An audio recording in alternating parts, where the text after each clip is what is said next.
Madhouse Podcasting Network.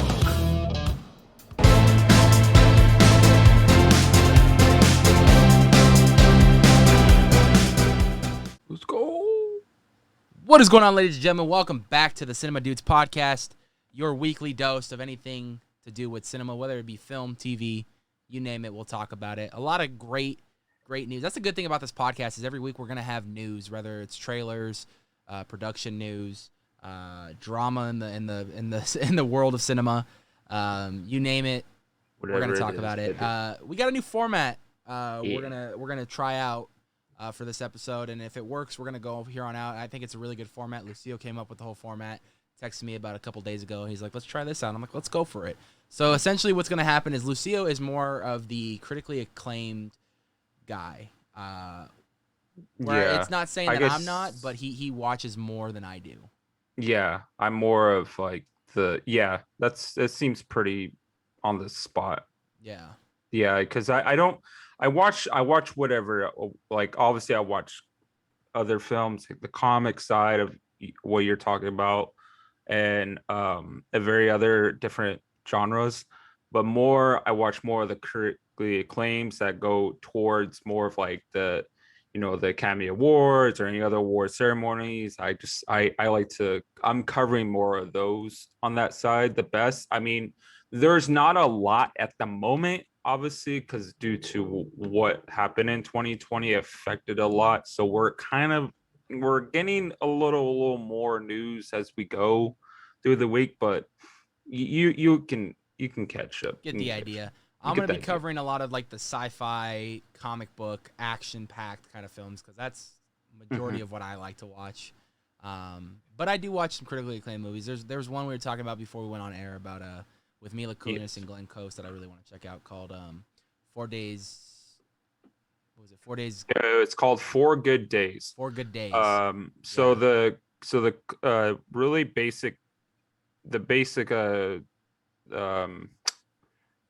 plot is pretty much a synopsis. Sorry, my bad. You're good. It's about a mother that helps out her daughter's work through 4 critical days of recovery from substance abuse. Yeah, so she's a recovering drug addict. So now she's got to go to rehab to put her lots on the line for her full-time job, her life overall, but the custody of her child as well. So you're going to see Mila Kunis playing the drug addict, and you're going to be seeing Glenn Close playing her mother, and they're going to have this relationship you're going to see throughout the film. I saw the trailer today, and I'm definitely going to be buying that on Vudu and checking it out. I think I got to give you the Vudu again. You still have the Vudu or no?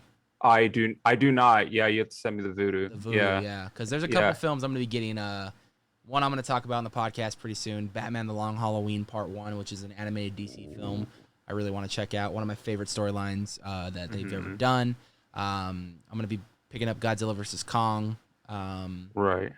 Mortal Kombat, a lot of so this one, it didn't I saw the trailer too. It's very emotional. It's emotional because it's something that I look at it as personally for me, like as something like I've seen through my personal life. Right. And I'm sure others have seen that too, including with you.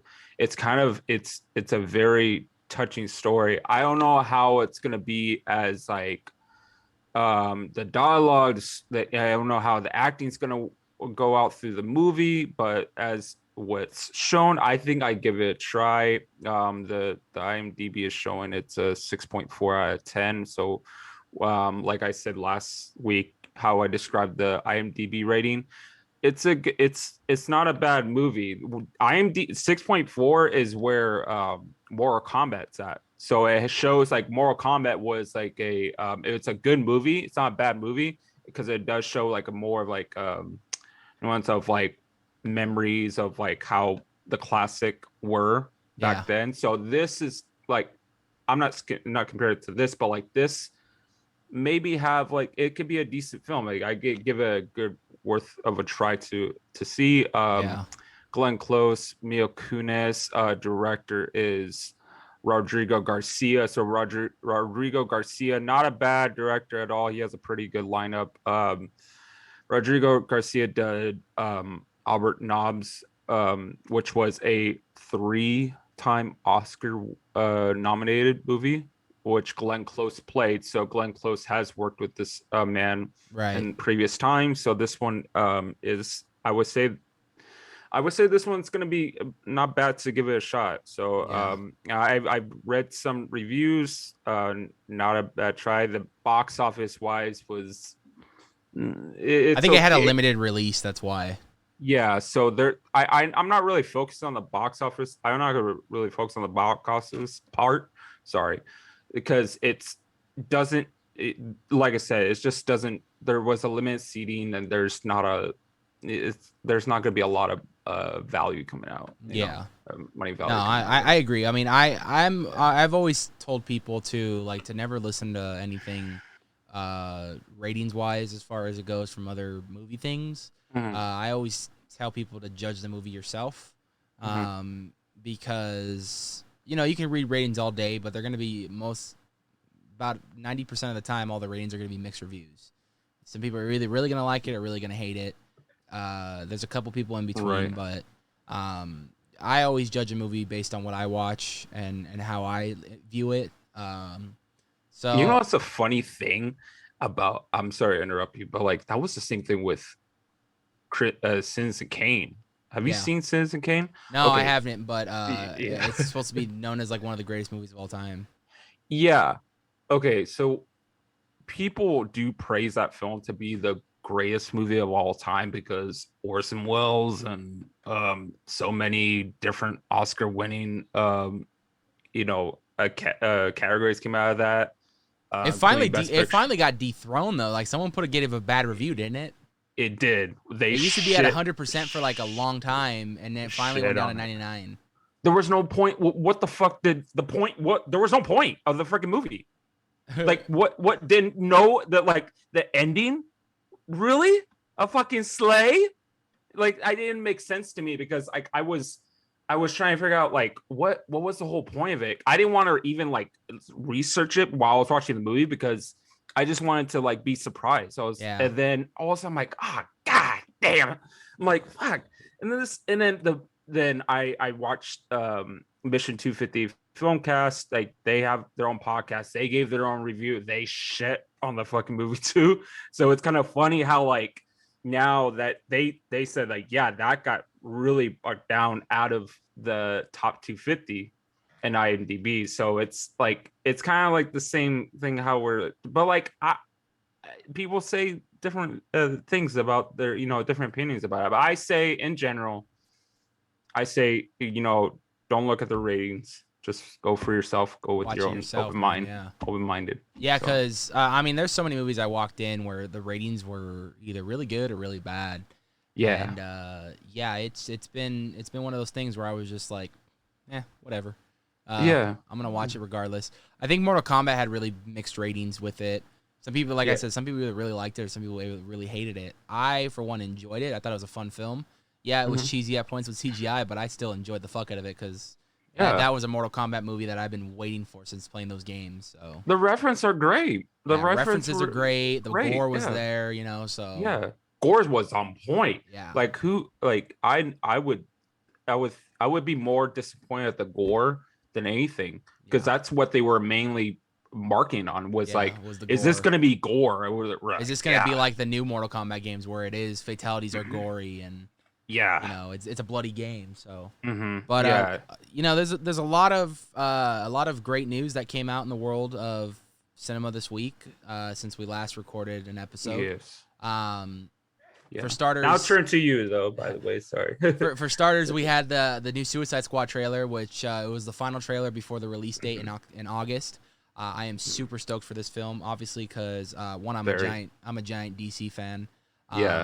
But two, I became a giant DC fan for that too. Yeah, I mean James Gunn doing the Suicide Squad, and he's picking incredible. The most absurd characters and bringing them on, and I think it's gonna be a fantastic film. I think it's gonna be a fun film. Yeah. You got John Cena playing Peacemaker. You got fucking Idris Elba playing Bloodsport. You got Margot Robbie returning as Harley Quinn. She's obviously meant to play that role, so glad to see her return to that role. Sylvester Stallone. Stallone's playing King Shark. You got Sean Gunn, who's James Gunn's cousin, playing the CGI for Weasel. Which he has played all the different CGIs in Yeah. Guardians of the Galaxy too. Yeah, So I mean it's a stacked cast and it looks Mhm. great. But what I found funny with all the backlash on the internet about it was in the beginning of the trailer, they explained what Bloodsport did to get thrown into Belle Reve and pretty much be forced to join the Suicide Squad, and that was he shot Superman with a kryptonite bullet and put him in the ICU. Yes. For fans of comic books, that actually does happen in the comics. Bloodsport did shoot Superman with a kryptonite bullet and put him in the ICU. But the funniest thing I found on the internet, what everybody was talking about, was like, is this canon? Like, what's going on here? It's like, I don't think he necessarily made it out to be like, I mean, yeah, it's going to be canon now because of this film, but I think it was more just kind of the joke of, if you read the comics, you'll get the reference, and you know, it makes Bloodsport look like a badass character because he shot fucking Superman with a kryptonite bullet. So And now there's there's a different spectrum of different theories saying like how now he's gonna be appearing. yeah, Because he's kind of appearing in, wasn't he appearing in a way, or was that during like the Snyder cut when he came in and shot all the from what happened scenes? with the Snyder cut, from what I've heard, mostly everything they had in that film was already shot. They only went back and shot a few extra scenes, and that was like the nightmare scenes with like Joker and you know, Batman and stuff, and Right. Only a couple scenes were brand new shots filmed, but for the majority of the part, the majority of that film was already done. But Snyder wanted to go back and add some stuff that would have enhanced his kind of his saga to lead up to that nightmare world and everything. So, yeah, I mean, I really am looking forward to this new Suicide Squad. It's essentially kind of a reboot in a way, because obviously we know that the studio's interference with the first Suicide Squad caused it to be a absolute shithole. Yeah. But oddly enough, still won an Academy Award. Yeah, for makeup. for makeup. I mean, I give it credit for that too. They did some good work, and it did. Was it James Avery? Was his name? David Ayer. Talk about the director. Yes, the director. David Ayer. David Ayer. God, man, that I feel like that guy, that director has been getting numerous. I don't think I've seen a better movie since, I think, the one with Jake Gyllenhaal. And to watch. And to watch. Did you watch Task Collector? No, I heard. Task Collector was good. Really? It was really good. I heard it was shitty. No, it was good. I really liked it. No, and David Ayer did that too. But I think everybody's problem was just Shia LaBeouf playing a Mexican guy, and he had like a, you know, the accent and everything like a Cholo would. But even then, I think he still was a good part of the film. I mean, everybody was making a bunch of controversy when he got all those tattoos for that film. Yeah. But you only see all the tattoos in like one scene, so. No, I love Tax Collector. Tax Collector was a fucking good film. Like it really was. Where is that on? Well, I'll give you the Vudu. I have it on Vudu. So. Okay, got you. Okay, yeah, because I was gonna watch it. I want to watch it just because like I want to see how it is really. Yeah. In my perspective too. George Lopez makes an appearance in it as like one of the head honchos and stuff. It's really cool. Oh, really? Yeah. Yeah. There was a comedian that I know too, Brendan Schaub, goes in that appearance, but he doesn't show his whole face. It just shows him in a mask, right? Like in a face mask. So he shows up in that movie. But yeah, there's. I'm gonna watch it with, you know, see how my perspective is. It's just I don't know. I heard so many. I heard very bad things about it, but also now I'm hearing. I heard one. And then now for two different people about how it's good. So I love it. Yeah, I love Shia LaBeouf too. Shia LaBeouf he's a great actor. I think despite with all the controversy he's had in his life, I think he's. Have you seen Honey Boy? No, but I heard that movie. That's it's supposed to be loosely based off his life, right? Yes, it's based off his. Like he's playing his dad, father. and then it's supposed to be about him coming up as an actor. correct. Yeah, and it's great. It's so good. Amazon, watch it. It's on Amazon Prime. It's a great I've been film. wanting to watch it because I thought the concept, because I remember in high school I did a similar concept where we did a show where it was all student made, kind of skits and whatnot. And mine was honoring my grandpa who had just passed that year. So I did a whole thing about I called it memories because it was the memories of us getting up, doing yearly traditions and whatnot. So I played my grandpa in the scene, and then my best friend played me because no one knows me better than my best friend too. So no one knew my grandfather more than I did. So I played him, and my best friend played myself, and it was fun. So I do like those kind of stories where, it's written by the person who it happened to, and then that person ends up playing the person that only he knows better than anyone, while someone else plays the role of him. So yeah, I really that's on my list to watch. I might check it out pretty soon. Yeah, I really recommend it. It's because it shows him in different ages too, right? And him and just not just they have mainly the focus on with the boy with him and Shia LaBeouf, and they show him, and then there's other scenes as he gets older.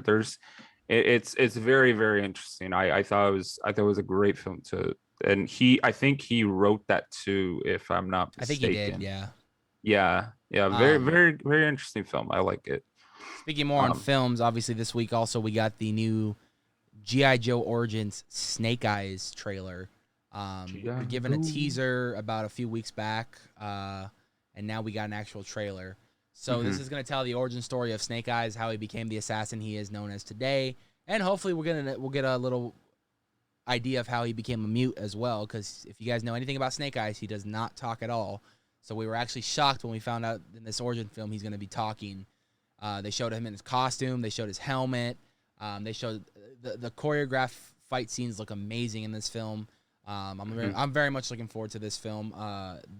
Little skeptical because the last time we got a movie with an origin title in it, it was called X-Men Origins Wolverine, and that didn't do too good. So yeah, I watched that one too. It was very odd to watch because it's just like it.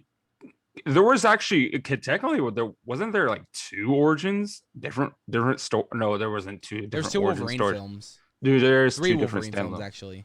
There's X-Men Origins Wolverine, Logan, and then Logan. The Wolverine.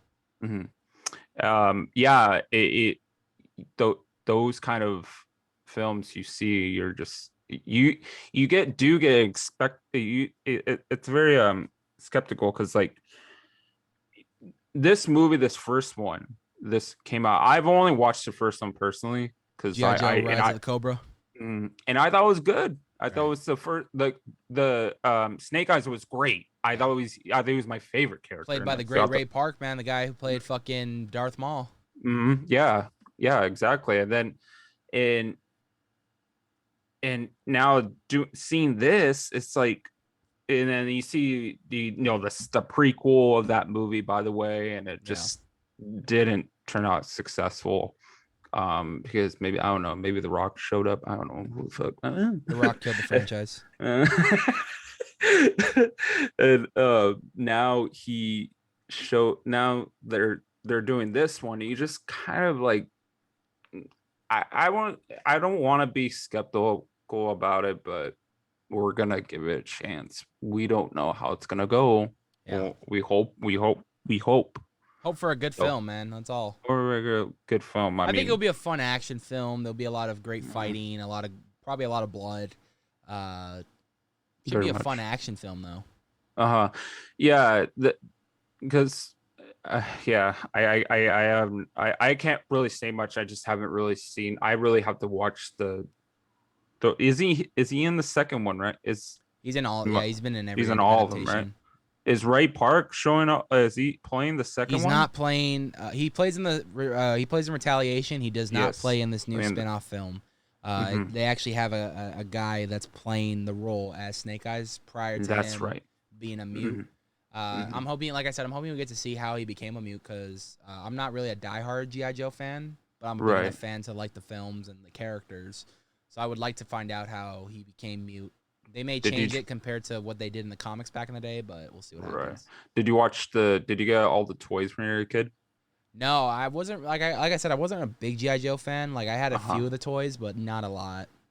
I used to get some of the toys. Well, I broke in a day though, but I mean, Well, funny story about GI Joe. Actually, I think it was Comic-Con 2005 or six. yeah. I was like super young, Mhm, mhm, and they had hired on Sergeant Slaughter from wrestling to do like a cross mhm. promotion with them, or like a series or a comic or cartoon. I don't remember.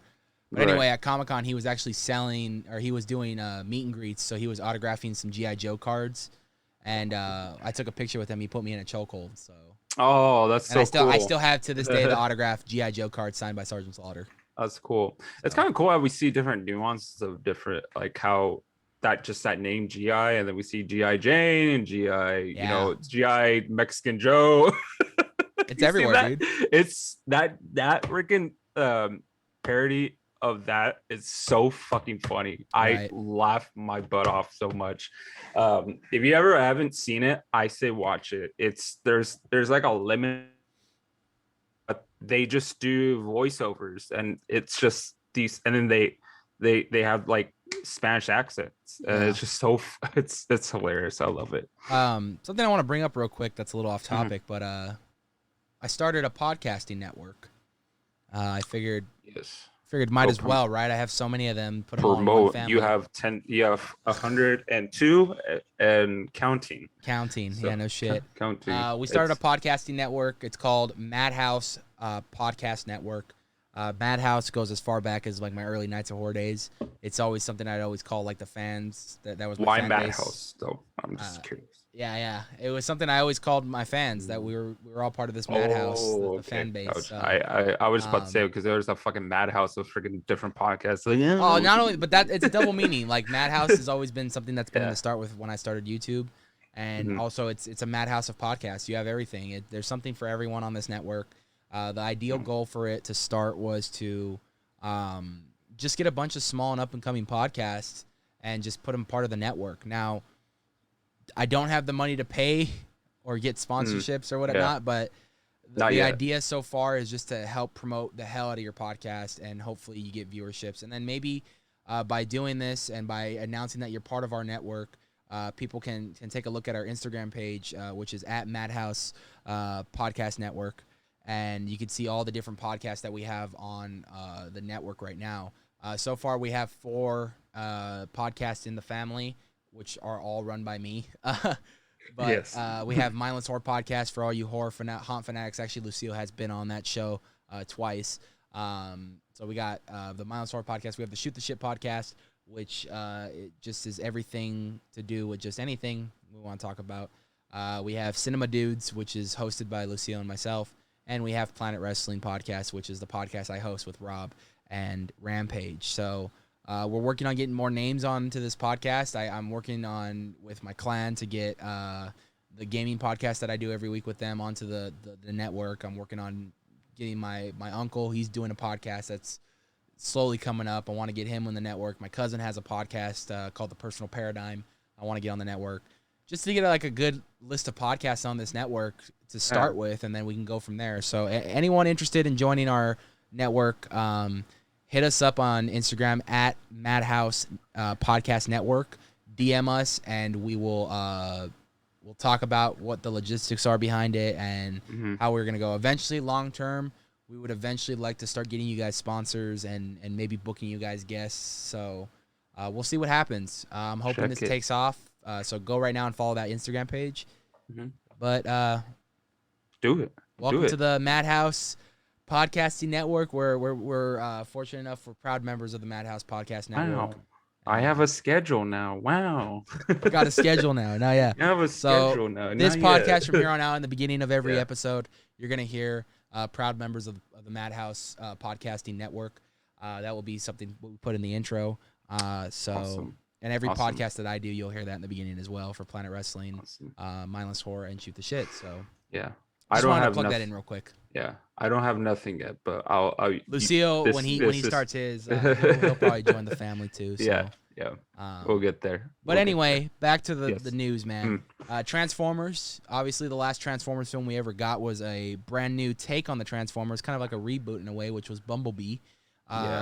Is set to be coming out with a new film entitled Transformers: Rise of the Beasts, which, if any Transformers fans have been fans for years and years and years, that's hinting on something live action we've been wanting for the longest time, which is the Beast Wars. Yeah.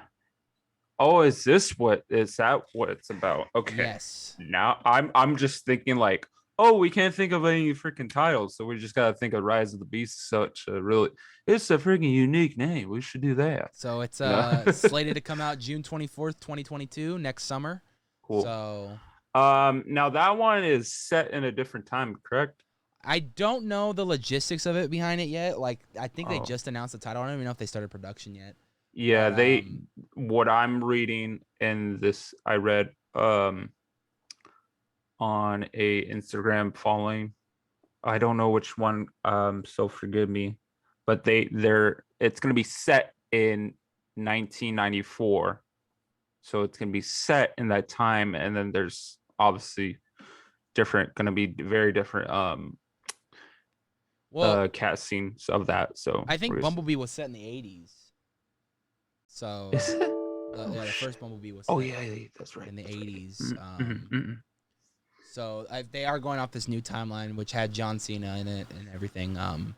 You can see they gave us some more like better looking, in my opinion, what the Transformers actually look like. So that was pretty cool. But I'm excited for it, man. I mean, I know a lot of people don't like the Transformers movies. I, for one, love watching giant robots fight each other. So yeah, I don't think we don't.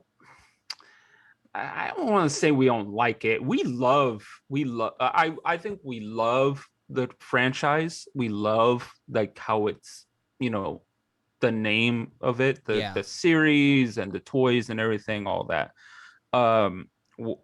What it's has established to, but I think we lost faith of the movie.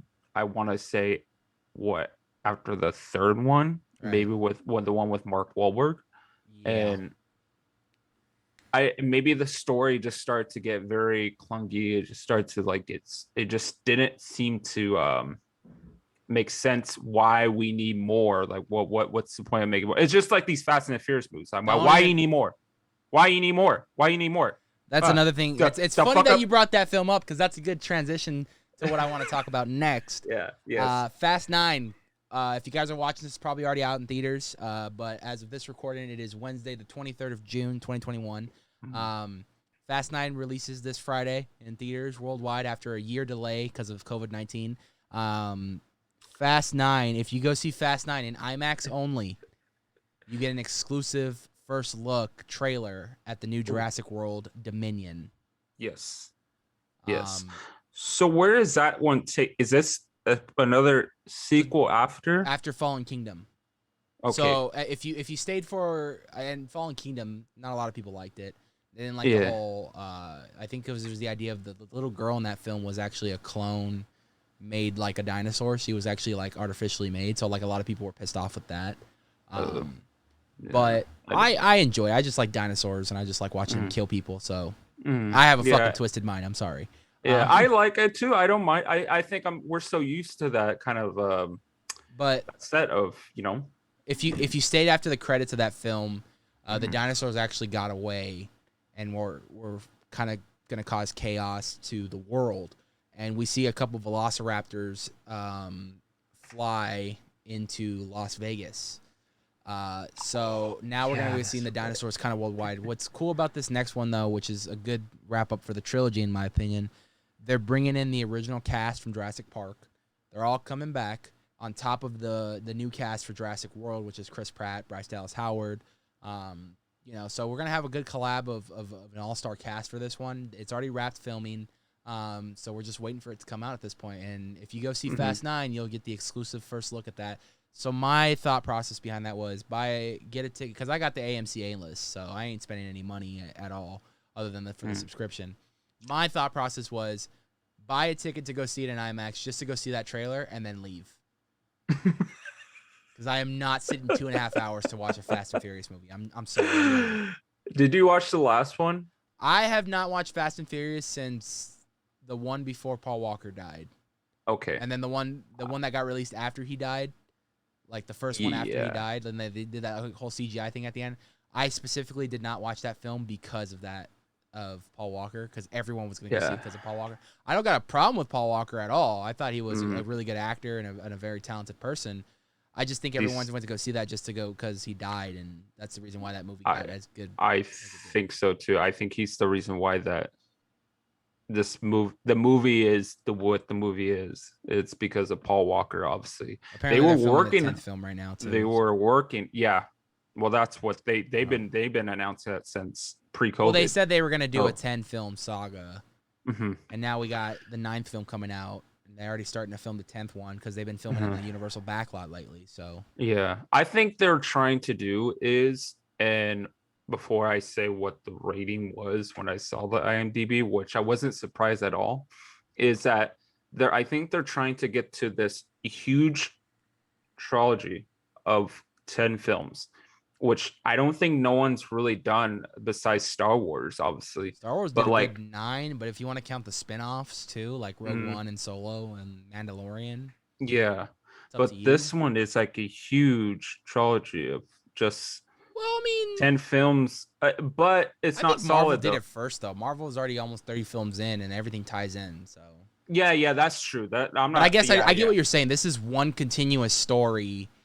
It's not like different characters or whatnot. It's one continuous story with one group for 10 fucking films, which I think is 10 films too long. Yeah. So I just think it just they're so competing with that though. I think they're trying to get themselves to where Marvel and the DC and Marvel, whatever, where they're at right now. So that way when that ends, watch what's gonna happen. Do you think there's gonna be a spin-off? The fucking course. They already done spin-offs, and that's called Hobbs and Shaw. Then they're gonna do another spin-off. And they're supposed to be doing a sequel to that, by the way, too, which I thought Hobbs and Shaw was a horrible idea for a film. Yeah, I thought it was a silly idea. Like I saw that trailer when it first came out. I'm like, why? Why are we making a fucking spin-off? And then on top of that, they fucking throw Roman Reigns in the goddamn film. And I'm like, Roman Reigns is a fucking wrestler, not a fucking actor. Keep him out of the film. I understand he's your cousin in real life, and you made him his cousin in the fucking film. Yeah. Let's keep him out. No, he's not acting. He does enough horrible acting on wrestling TV. Yeah, because he does I think it's because of him rising from just being good. He was already having that fame with WWE. Yeah. So like The Rock was like, yo, brother, let me get you in, bro. And then I think maybe that's why, but that's to me, I think personally that's what probably happened. But it's just, the rating was at 5.2 out of 10. Fucking sucks. Yeah, it doesn't surprise me. Yeah, it just. I mean, they fucking are going to space in this one. Space. I'm like, were they? Fast and Furious was meant to be a fucking racing film. How the fuck did we end up in space? There is no racing allowed in space. Trust me. The only people who should go to space is Jeff Bezos, man. Come on. Unless you have a fucking Guardians of the Galaxy ship, then go ahead. Or if you're in Star Wars, then yeah, go ahead and race. But yeah, you're not racing in space. I don't see it. Is it funny how like that movie turned to a racing to like a racing heist now to this heist movie now? And I'm then when I talk to people about it, they're like, "Oh, I can't wait to see it." I'm like, "Why? Why?" They're so committed. After Tokyo Drift, that saga just fell off. There's such a proponent piece. There's just a component to it. I think so. A lot of people, I can ask anyone around the Orange County, like, what if they're gonna go see it? They're like, "Yo, fool, yeah, we're gonna see it, man."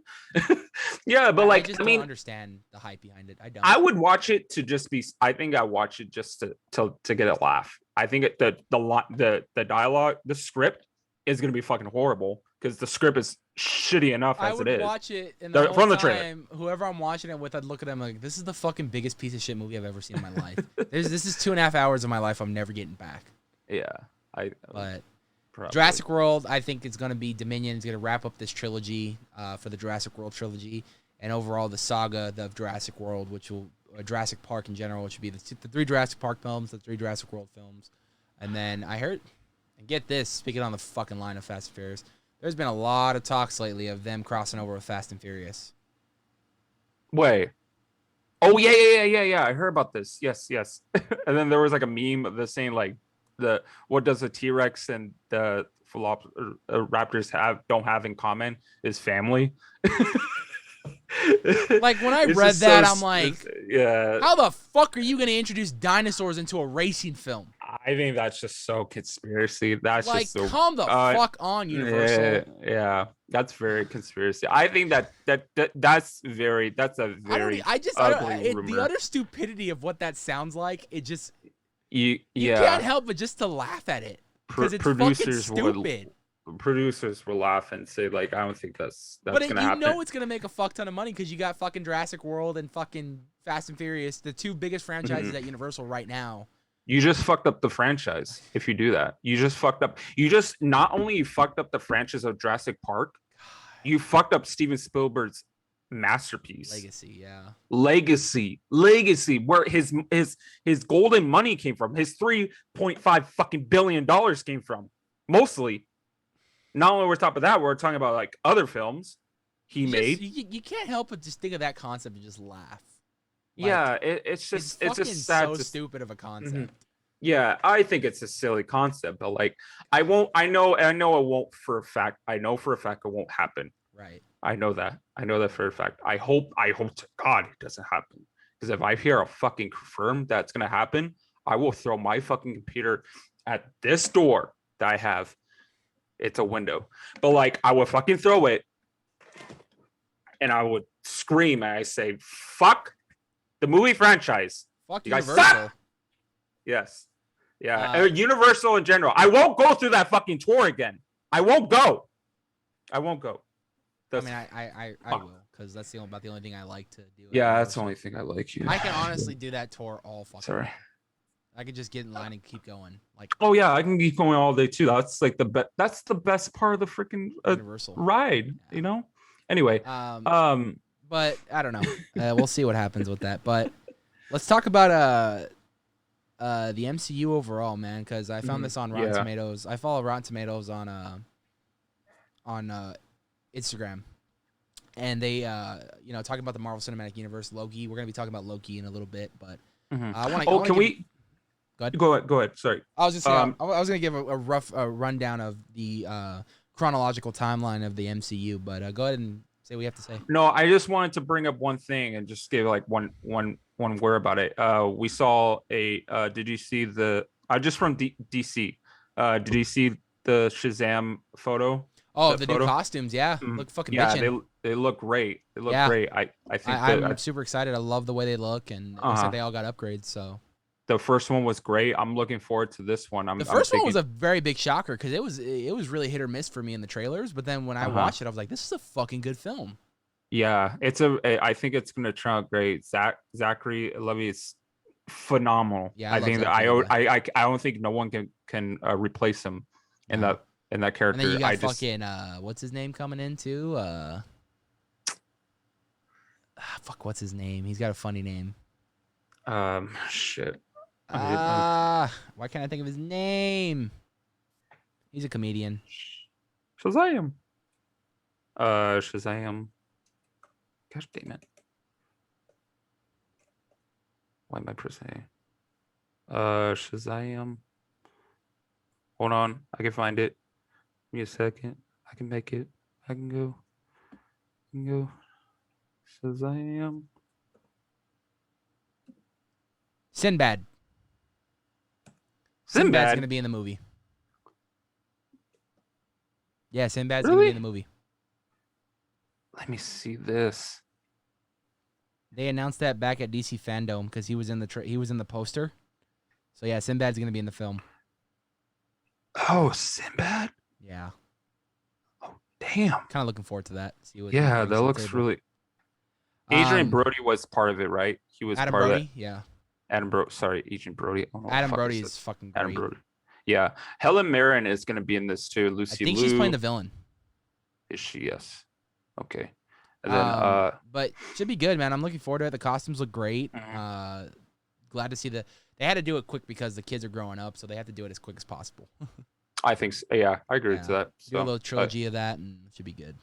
And it's supposed to kind of connect with how now with with Black Adam, so we can get to see how Black Adam is gonna be like in this. Which I'm hoping. I'm hoping this I don't is think like. he's gonna be in it. I don't think he's gonna be in it. No, but like I hope that like that Black Adam film turns out really good because. Oh yeah, I think what I think is going to happen is going to be Shazam: Fury of the Gods, then Black Adam, and then what's going to happen in Black Adam? They're going to probably set something up for Shazam 3, where they finally fight and duke it out. And I even heard rumors that they're going to bring Superman, Henry Cavill Superman, on to help him fight him, because that's an actual storyline where him and Shazam go and fight Black Adam, and it's a really good fight. Yeah, I think it's gonna be really interesting. Sorry, Um, we'll cut. Yeah, DC done. MCU. Go MCU. MCU timeline, man. So we're 26 projects into the MCU, and it feels like with Disney Plus, we're getting something from Marvel every single month, whether it be films, TV shows. It's been an excellent year so far for Marvel. It all kicked off with WandaVision in January, and then we went to Falcon and the Winter Soldier in March, and now we're currently on Loki. And then right after Loki is going to be Black Widow, and then we're supposed to be getting What If, an animated show that's going to be based in the MCU of different What If storylines, pretty much setting up more of the multiverse. But let's look at chronological order for the timeline. So we start off with Captain America, the First Avenger. Then we go straight to the 90s with Captain Marvel. And then Iron Man 2, the Hulk, the Incredible Hulk, Thor, and the Avengers. So that's all pretty much like year one in a way.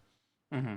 And then if you guys paid attention to Endgame, Loki took the Tesseract from 2012 Avengers right after that happened and ended up with the TVA, which is currently what he's doing right now. So that's right after the Avengers.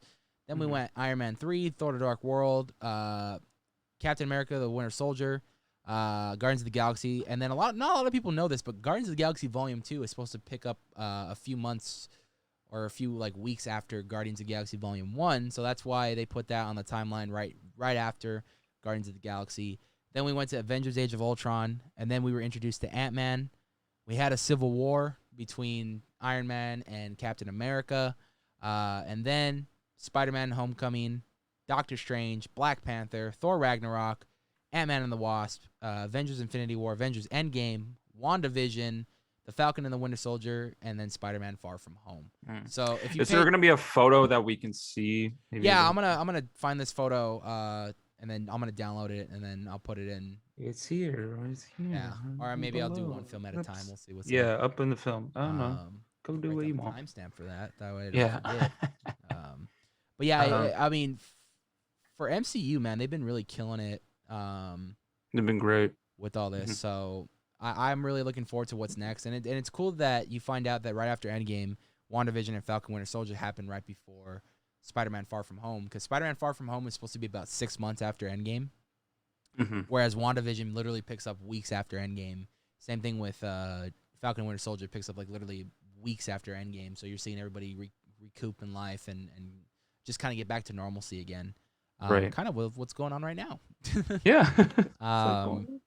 So yeah, I mean, the reason why I brought up that Marvel timeline is because 26 projects in, we're getting numbers 27, 28, 29, 30, 31. We're gonna get up to 31 this year alone, I think, which is gonna be 31 films into the MCU of this giant timeline, this giant story they've been telling overall, which is cool because you have everyone's individual story, but each piece in each movie has something that ties into even more of a giant story. Right. For the first 10 years, it was the big lead up to the Thanos fight and the Infinity War and Endgame and whatnot. So you saw a bunch of things leading up, a bunch of a trail of events that led up to that big giant war at the end. Now it looks like they're setting up more multiverse and a darker Marvel universe as far as more characters and everything. And let me tell you something, like I really like these Disney Plus shows because I feel like we're getting introduced to way more characters than we would in a normal movie. Yeah. Where you have, say, anywhere from 6 to 13 episodes a show, and you can introduce more characters as you go. Where in a movie, you only get like anywhere from 2 to 3 hours of film, and you can only introduce so much in that time period.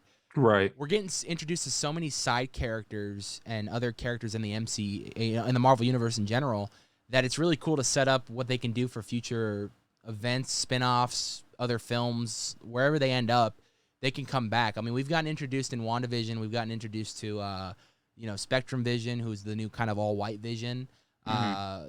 Agatha Harkness, who was the witch, and then of course Wanda's kids, who are a big part in the X-Men universe and whatnot. And then in Falcon Winter Soldier, we got introduced to the next guy who will be taking up the Falcon mantle, which is the military guy that he would talk to all the time, his buddy in the military, as well as the next, as well as U.S. Agent, who is the Captain America in the West Coast Avengers, and his buddy who ends up becoming the next Bucky Barnes, but his buddy I think got killed off, so I don't think that will happen. But and then we got introduced to a new Captain America, which is now Falcon, and so he's the new Captain America.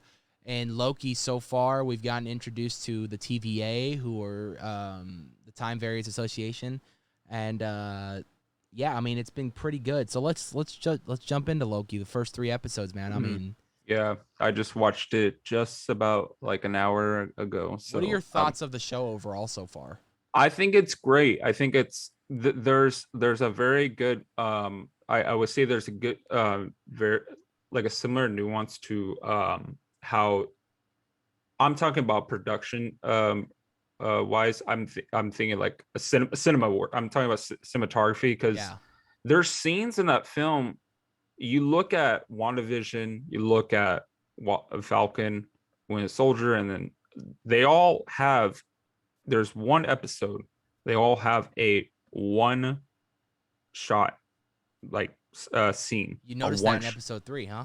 Yes, I noticed that. That ending scene. I actually texted my cousin right after I saw him, like, did you see that fucking one shot? That was beautiful. Yeah, so that they've been doing that, like, and it starts right at like between 1 or 3, and it's so interesting how they have this formula. Like, I like we have this formula, like they keep putting onto testing towards these TV shows, right? And it's been successful, and I think they're just they're keeping going at this into different shows as we go on, right? And I'm just looking. I always thought that was pretty interesting. That part, the third episode, I personally thought was just a little hungry, but like maybe maybe we're seeing more of like how Loki is. You're the second person that's told me that. It felt like more of a filler episode. Yeah. Anything. But I got a lot of information taken out of that episode. Like, I really did. I think it's going to progress the story even more. But I mean, obviously, we start with the first episode. We pick right up where we left off in Endgame, where Loki has a Tesseract, goes back in time, and the TVA finds him in this thing because the timeline is messed up. They bring him in for questioning and whatnot. And in that episode, we learn a little bit about the TVA. We learn about Owen Wilson's character, and we also learn about Loki learns about what happens to him, what's destined to come for him leading up to Infinity War. Loki watches him going back to Asgard, being imprisoned, having the Frost Giants kill his mom, and then eventually he watches Ragnarok happen, and then he watches his dad pass away. He watches Hela take over, and then Ragnarok happens, and then he watches Thanos kill him. Which for me, what I like what they're doing with these Disney Plus shows was you're taking a lot of the characters who weren't necessarily the main focus in the films, where they were more side characters. Like they had a pretty big, huge part in the films. They did, but they were side characters. And like for example, for Thor, the main focus was on Thor, and Loki was just as big as Thor, but I think Thor had a little bit more spotlight than he did. Now you're starting to see Loki, and like when he watches all that footage of him getting killed and his parents see him dying, more vulnerable, like a very vulnerable, you're starting more to see him sympathy of catch feelings character. and kind of care. You start to have empathy of this character. That's what that's why I love about it, is that we start to see. It's kind of great that we see this villain, which is out of like, we've been seeing these TV shows. These are being the Avengers. We see this villain that has not only like just a villain side of him, but he has that empathy of like who he is. He does have a side of Like, a caring side of him. especially that scene where Owen Wilson asked him, "Do you enjoy killing people? Do you enjoy watching people die?" Yeah, And at first he was like, "Yes," but then when he watched all that thing, it like hit him. He goes, "I don't enjoy killing people. I don't yeah, enjoy watching people die. Like, I don't know why I do it, but I just don't. I don't enjoy it." So you're starting yeah. to see like more under the veil of these characters, which I love. Going into the second episode, we're getting more introduced to the TVA as to what they are. Loki has already seen that the TVA might be a lot more powerful than some Infinity Stones, because we see they're using Infinity Stones over there for paperweights, which brings me to my theory that I saw off TikTok. There's a theory going around that the TVA is actually inside the quantum realm. Because if you paid attention to Avengers Endgame and I think I know Ant-Man where you're and the going with Wasp, this. the quantum realm, you don't know how much time has passed, because Scott Lang explains in Endgame, 5 years had passed in the real world, but it only felt like 5 hours to him in the quantum realm. Yeah, Owen Wilson, when Loki asked Owen Wilson, like, what time period are we in? What Owen Wilson said, time is irrelevant in this place. Further adding on to that theory, I think there was some references of Kang the Conqueror, who is supposed to be appearing in Ant-Man and the Wasp: Quantumania as the next big bad villain from like the 31st century he's from. yes, And I guess yeah. there was theories about him being like a Time Lord or something like that. So that kind of sets up for Ant-Man and the Wasp: Quantumania. But in this last episode, episode 3, when you get introduced at the end of episode 2, it's Lady Loki, and essentially a way for all you comic book fans. There was a run of Lady Loki, which was fantastic.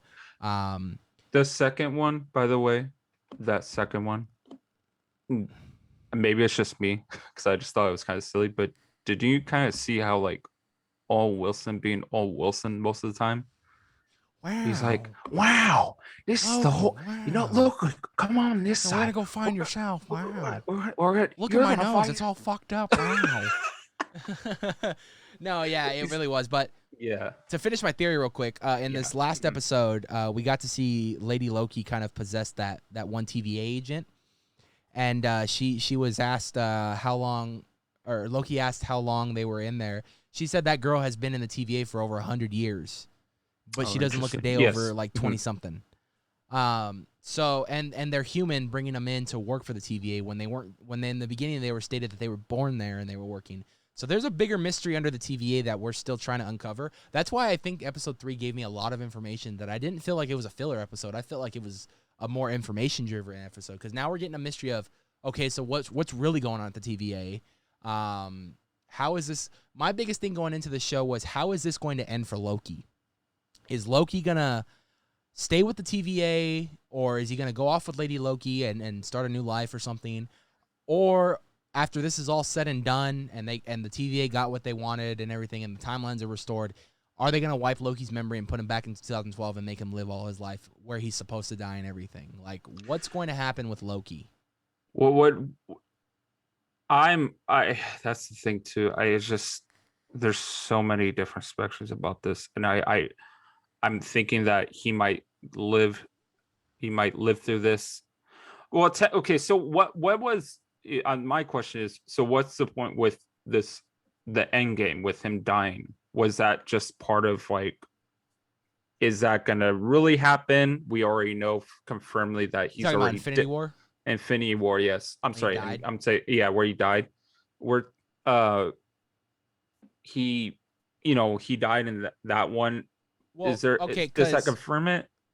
technically, the way the TVA runs is it knows pretty much all of time.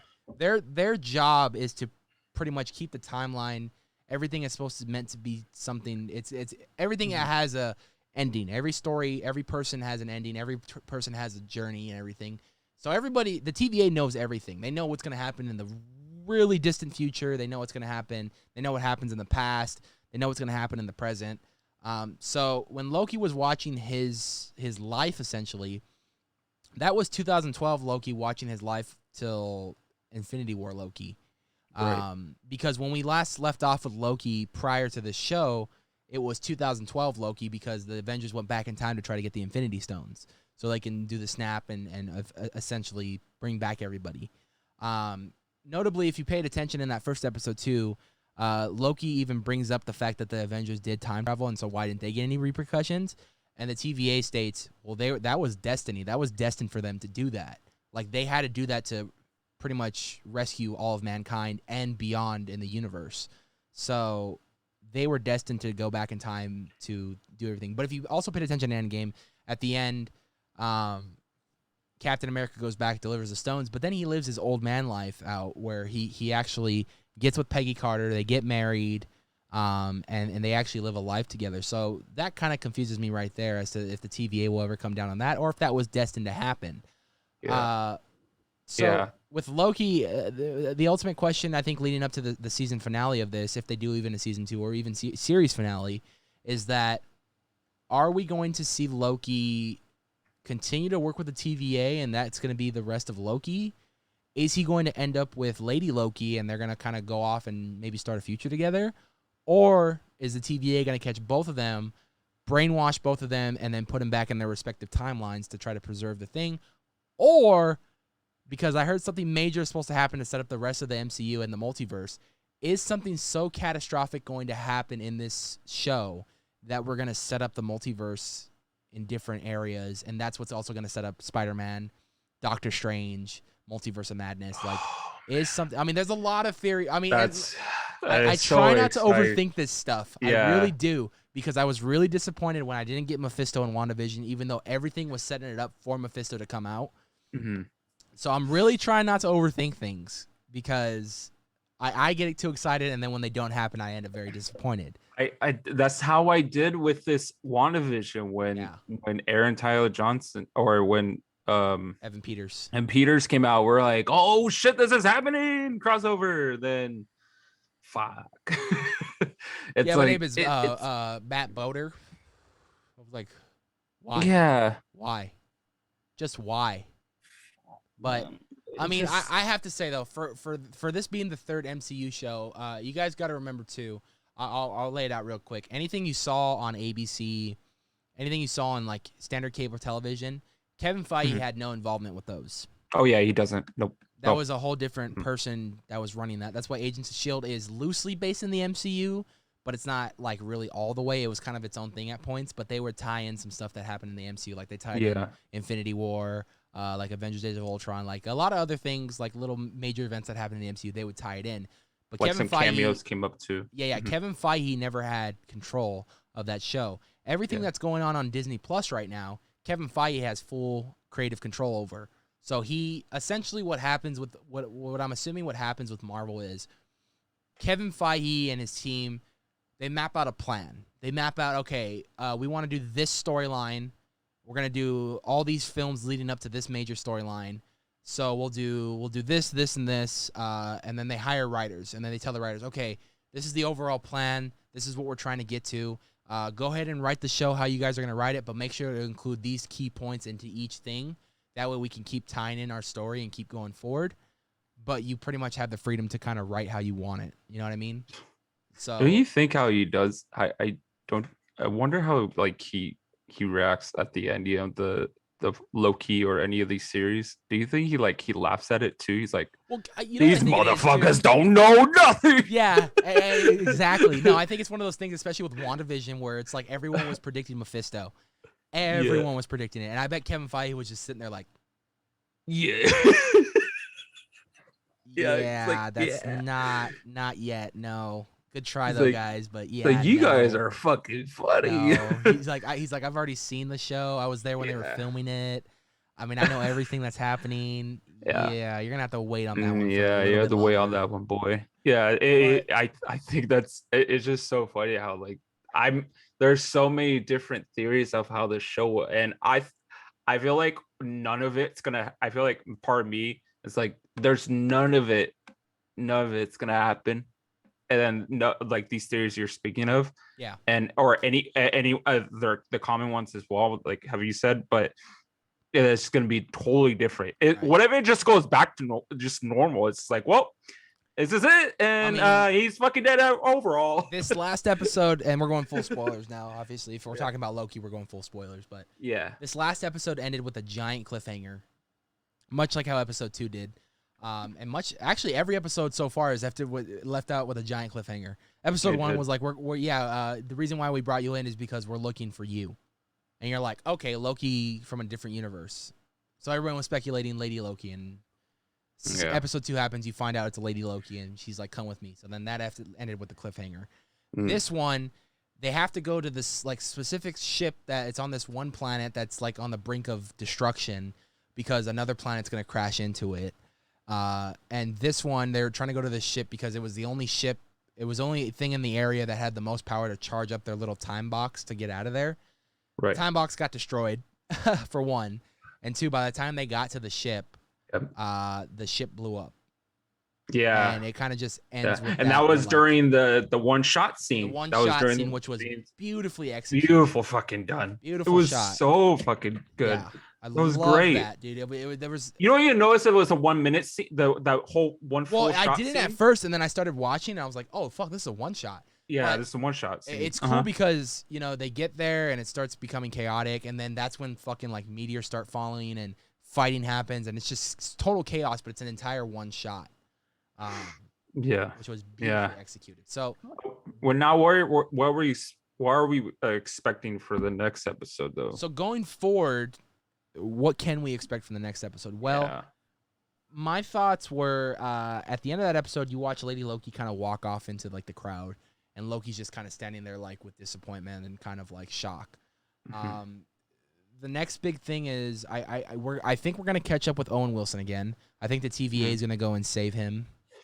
And I think Owen Wilson is gonna be the one who ultimately ends up saving Loki. I think they're going to be on. I think that first half of that episode is going to start on that planet. You're going to kind of see the meteors coming closer and closer, and the planet pretty much on the brink of extinction. Yeah. So I'm excited to see where we go from there. I mean, I want to see more relationship development between him and Lady Loki, which it's looking like it got pretty good towards the end of the show. Beginning of the show, they were trying to kill each other, and the end of the show, they actually started working together and agreeing on things. So that was cool. We got to know a little bit more of her magic and his magic. I mean, he used some new magic that I've never even seen him use. Yeah. He was like firing shit out of his hands and shit. I'm like, what the fucking Harry Potter shit is this? Yeah. I was like, what the fuck is this kind of shit going on here?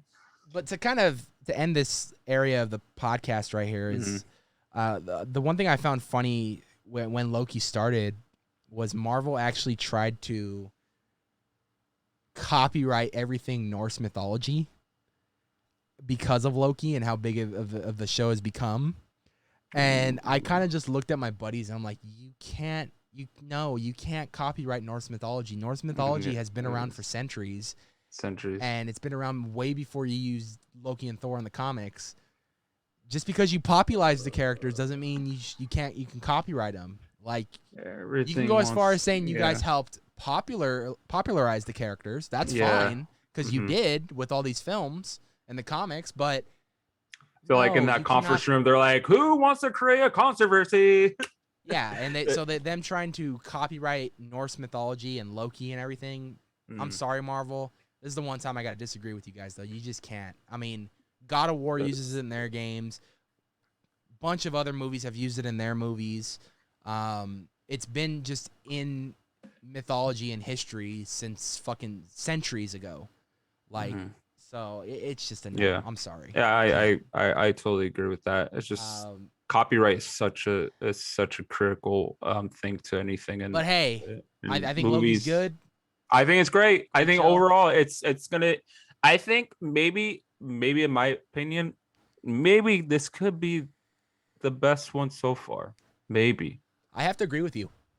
Yeah, and maybe because WandaVision was unique because of the style they did it in.